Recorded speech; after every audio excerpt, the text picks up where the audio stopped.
کو جو میں یہ ویڈیوز بنا رہا ہوں خاص طور سے اہل سنت والجماعت کے عقائد پر، تو بہت سے لوگ کنفیوژن کا شکار ہیں، جن کا تعلق جو ہے وہ دیوبند سے ہے اور نیم تعلق ہے، اگرچہ وہ دارالعلوم دیوبند سے فارغ بھی ہیں،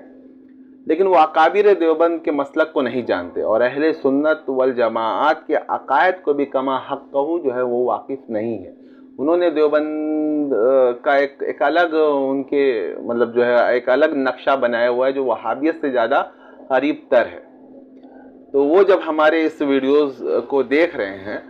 تو وہ حیران اور پریشان ہے کہ یہ سب جو ہے اکابر دیوبند کا نام تو لے رہا ہے،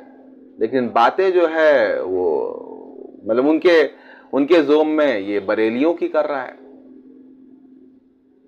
اب ایسے دیوبندیوں کا کیا کرنا ہے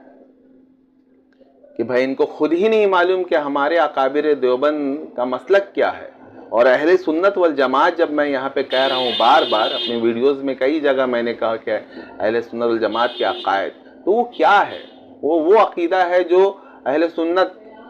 والجماعت جماعت الصحابہ، جو سنت اور صحابہ کرام کے آثار سے میل کھا کر جو 1400 سال سے یہ جو ہے یہ مسلک جو ہے یہ چلا آ رہا ہے، یہی مسلک جو حضرت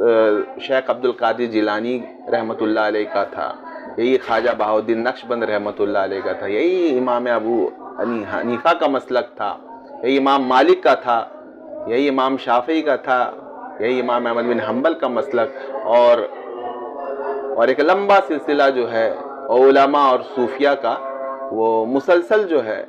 مطلب وہ چلا آ رہا ہے، اور وہ سب اہل سنت والجماعت سے جو ہے وہ تعلق رکھتے ہیں اور ان کے عقائد وہ تھے۔ یہ دیوبند اب بریلی تو بہت بعد میں بنا۔ اچھا دیکھیے بریلیوں کا ایک طبقے سے جو بات آئی کہ وہ کنفیوژن کا شکار ہے کہ یہ سچ تو باتیں ہماری کر رہا ہے، پھر یہ دیوبند والوں کا نام کیوں لے رہا ہے؟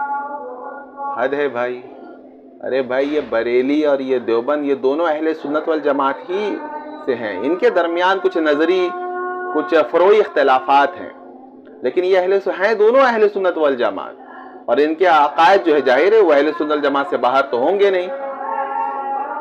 تو پھر کنفیوژن کیوں ہے؟ کیوں آپ کنفیوزڈ ہو جا رہے ہیں؟